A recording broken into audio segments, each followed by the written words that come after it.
औज़ुबिल्लाहिमिनश्शैतानिर्रजीम बिस्मिल्लाहिर्रहमानिर्रहीम। मोहतरम ख़वातीन हज़रात, मेडिसिन नॉलेज के हवाले से एक और वीडियो लेकर डॉक्टर आसिफ इजहार आपके साथ।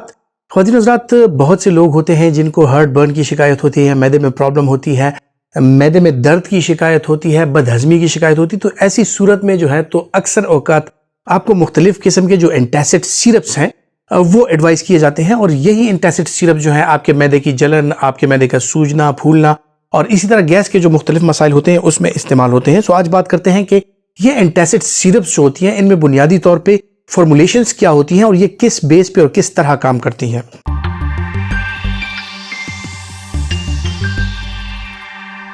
बात करते हैं जी आज एक कम्बिनेशन ऑफ एंटासिड्स की, जिसमें सोडियम एल्जिनेट और इसी के साथ साथ सोडियम बाइकार्बोनेट और कैल्शियम कार्बोनेट की कम्बिनेशन के साथ एक सिरप मिलता है। और ये जो है तो इन तीन चीज़ों पर मुश्तमिल सिरप, इसके मैकेनिज्म ऑफ एक्शंस मुख्तलिफ हैं। तो मैं आपको समझाता हूँ कि इसके साथ क्या क्या ऐसे अवामिल होते हैं कि आपका मैदे का दर्द, मैदे की जलन, ये चीज़ें ठीक हो जाती हैं। सोडियम एल्गिनेट जो है बुनियादी तौर पे मैदे में जाके एक प्रोटेक्टिव लेयर बना लेता है, और ये प्रोटेक्टिव लेयर जो है आपके गैस्ट्रिक सेल्स को, जो गैस्ट्रिक एसिड सिक्रीशन हो रही होती है, एक तो उसको कम कर देता है, और दूसरी बात यह है कि जो कंटेंट स्टमक में पड़ा हुआ है और इसके साथ जो एसिड मिक्स होता है उसकी एक्सक्रीशन, उसकी सेक्रीशन के साथ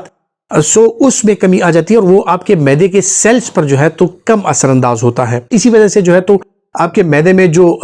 एक्सक्रीशन है एसिड्स की, और वो कम हो जाती है। दूसरी बात यह है कि इसके साथ आपको कुछ फ़वाइद हासिल होते हैं, जिस तरह के मैदे में ठंडक पड़ जाती है, मैदे का दर्द कम हो जाता है, और मैदे में जो सोजिश की सी अलामात होती है वो कम हो जाती है। इसी तरह इसमें जो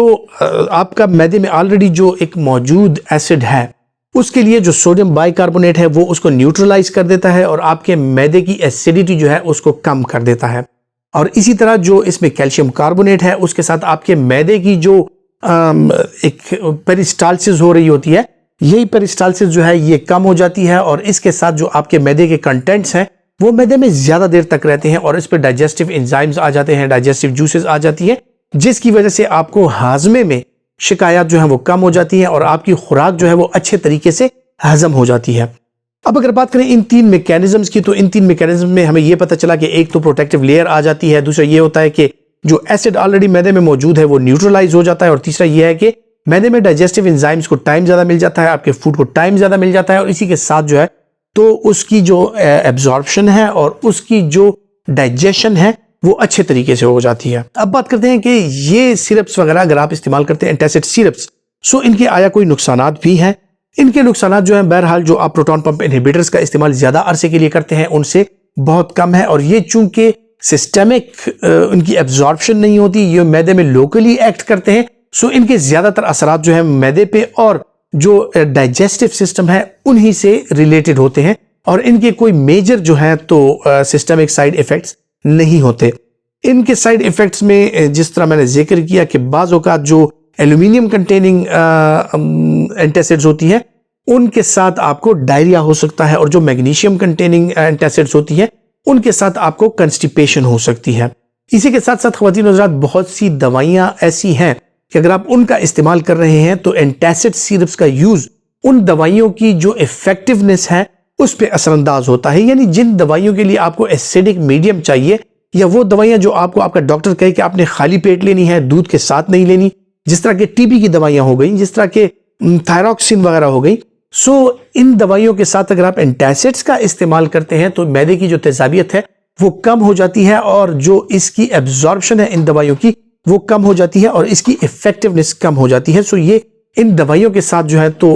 इनका असर कम होता है। ये दवाइयाँ जो लोग भी ले रहे हैं, इनमें जो ये सिरप्स हैं ये काफ़ी हद तक सेफ है, और इनकी दवाइयों के साथ जो इंटरेक्शंस हैं उनको मद्देनजर रख के अगर इनका इस्तेमाल किया जाए तो इनके कोई बड़े मेजर साइड इफेक्ट्स नहीं होते। और आपको अगर as a first line drugs इस्तेमाल करनी हो मैदे की दवाइयाँ, तो अक्सर औक़ात आपका डॉक्टर जो है आपको एंटासिड्स तजवीज़ करता है, क्योंकि इनकी इस तरह होता है कि इनकी सिस्टमिक साइड इफेक्ट्स नहीं होते दूसरी दवाइयों की तरह। सो फर्स्ट लाइन थेरेपी के तौर पे ये आप लंबे अरसे के लिए भी इस्तेमाल कर सकते हैं, और बगैर साइड इफेक्ट्स के इनका इस्तेमाल किया जा सकता है। लेकिन अगर आपको खुदा न खास्ता जो एसिड सप्रेशन है वो ज़्यादा चाहिए, या आपको खुदा न खास्ता पेप्टिक अल्सर है, या इन एंटासिड्स के साथ जो है तो आपका जो स्टमक का जो एसिड लेवल है वो कंट्रोल नहीं हो रहा, इसके साथ साथ आपको H2 ब्लॉकर्स या प्रोटॉन पंप इनहिबिटर्स भी दिए जा सकते हैं। लेकिन जिस तरह मैंने जिक्र किया कि as a first line therapy ये ड्रग इस्तेमाल की जा सकती है। और दूसरी बात यह है कि ये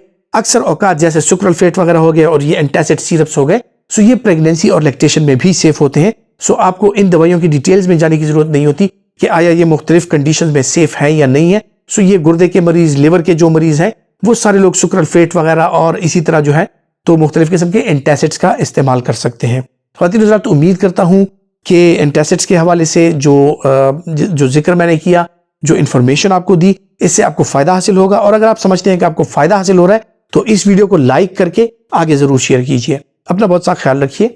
अल्लाह हाफिज।